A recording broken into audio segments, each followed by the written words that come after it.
Welcome back to my channel, or welcome to my channel if you are new here.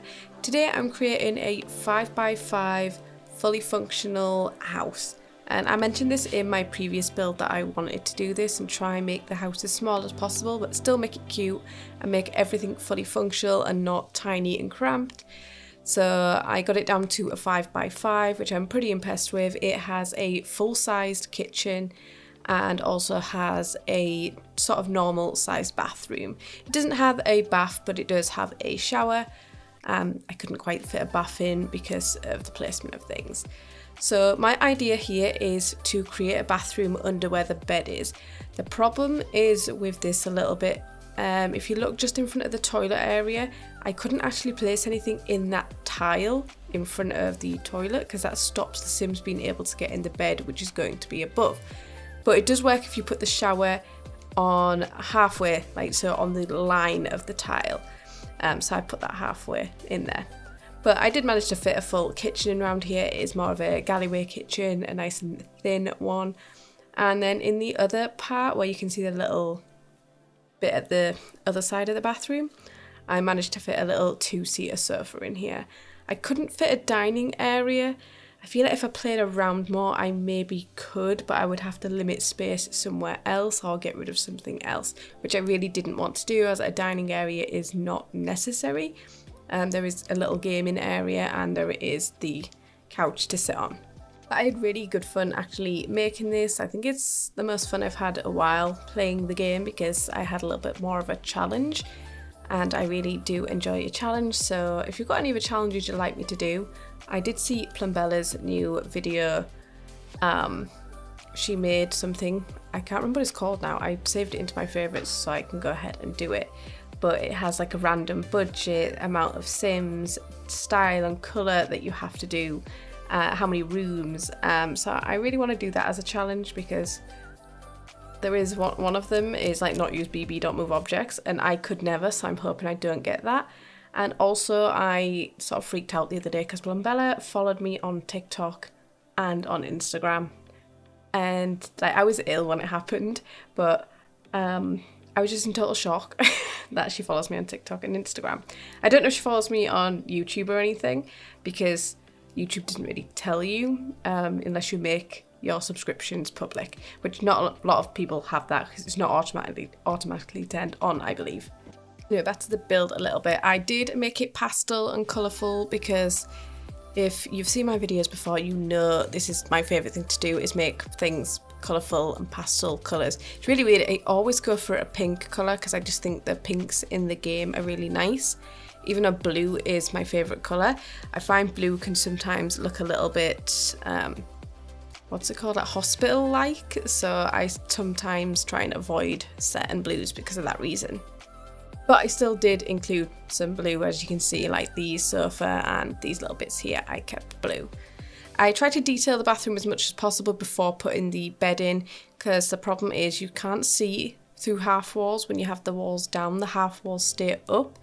So what you have to do, which is really annoying for gameplay, would you have to look around the back side to be able to do anything in that room because the bed is going to be on top. So I know that's super annoying, but for me this is more of a build challenge than anything else. Like, I mean, I will upload this to the gallery, I think I already have. So if you do want to download this, just bear that in mind that it's not great for playability just because of the way the half walls work. And I've also put stuff like ceiling lights and curtains and stuff there which sort of cover things when you're moving around, which is super annoying, but I wanted to make it look cute because I like to make things look cute. And as most of you know, I don't ever actually play The Sims anymore. I used to when I was younger. I have played all of The Sims, all the way from the original The Sims, and I didn't really build that much then. I was a kid, so that's most probably why. But it was more Sims 3 where I started really loving building, and I really want to play Sims 3 again, but I don't have it downloaded. I don't even know what my account was that I had it on, so I would have to buy it again. It's super annoying that you had to buy for Sims 3. For Sims 4 base game is free, but for Sims 3 I'd have to buy it. Super annoying.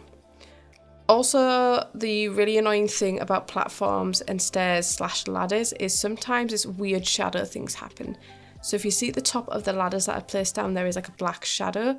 There's nothing I can do about this. This is just The Sims. It's super glitchy. Loads of people have said to me about it before. They're like, oh, why isn't it happening on your screen? That is because a lot of the times when I'm doing a room build, I won't close off the room. So when I'm filming, it looks a little bit better. When I close off the room, you will get that shadow. So yeah, super annoying. So apologies for that. And even if you put stairs there, it happens on stairs too. It's super annoying.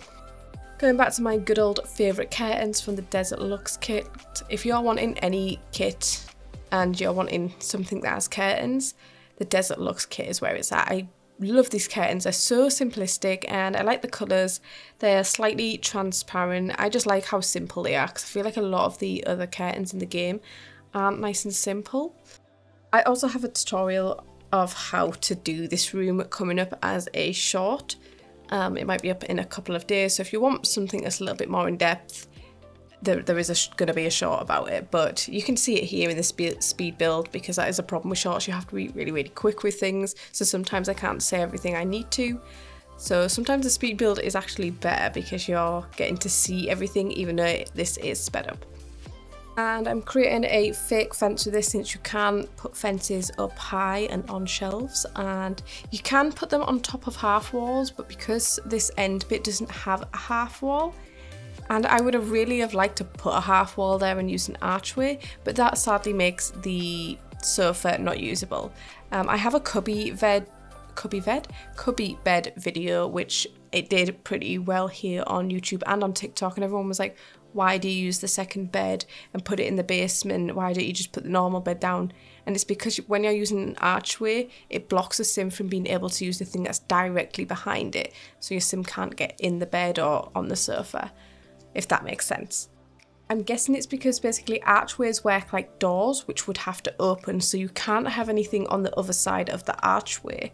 So it sort of makes sense in that aspect, but I feel like archways should be made differently if that is the case, because technically in real life you would be able to just walk through an archway, and if there was something just on the other side of it, access that. It's silly that the Sims can't. I also get asked all the time where these net lights are that are above the bed, like the net curtain, that is also a light.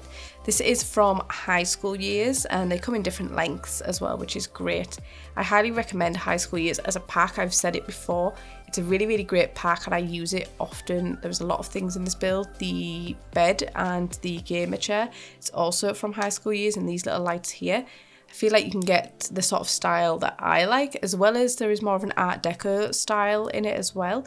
So there's a little bit of a mix, but I just really like the colours of everything. There is all these pastels and bright colours, which I absolutely adore. So I've even added a dresser / wardrobe, meaning there's these clothes hung up, which are functional wardrobes to clothes, which is great. And I have tested it, that also works. And the mirror at the top of the ladders also works. So I think I've got everything in here that you would need for your sim to get by and do everything it needs, plus extra. Like I said, the only thing I feel like I'm missing is a little dining area. And I maybe want to challenge myself to try squeeze that into a 5x5. I don't think I could do any smaller. Like I've just seen, was it James Turner? He did a 4x4, but he's using a single bed, which makes it a lot easier. I wanted to add the double bed as a little bit of an extra challenge. But technically the double bed, with it being floating in the air, it's like it's not using any space because I'm using the bathroom underneath it. That's why this little hack is really great. And I added these books up here. This is the only thing I didn't test. I didn't test if that bookcase works. So I'm really hoping it does. If not, I think I might have added some books somewhere else, to be fair, like a pile of books or something which works as books. I can't remember. Maybe I'm missing that. I don't know. I'm hoping I didn't now, and now I feel bad because I was trying to make it fully workable. But I'm sure you could easily like remove a window, the one maybe right near the front door, and you could place a bookshelf or something on the wall there, or even on the floor there. And I've got a little bit of a walk around starting here. It's not the best walk around. I'm just using WSD to move around in the mouse, and it's a little bit jumpy, not the best, especially in such a tight little space, but I wanted to be able to see what your sim would be able to see. And I absolutely love this build. Like I said, I'm really happy with myself. And also I would like to thank my new Dominica, so thank you so much for becoming a patron. Please let me know if you want to see anything on the Patreon page, because I have not put anything on there and I have no idea what to do. But that is it for this video. If you enjoyed it, please give it a thumbs up, and if you haven't already, please subscribe, and I will see you in the next video. Bye!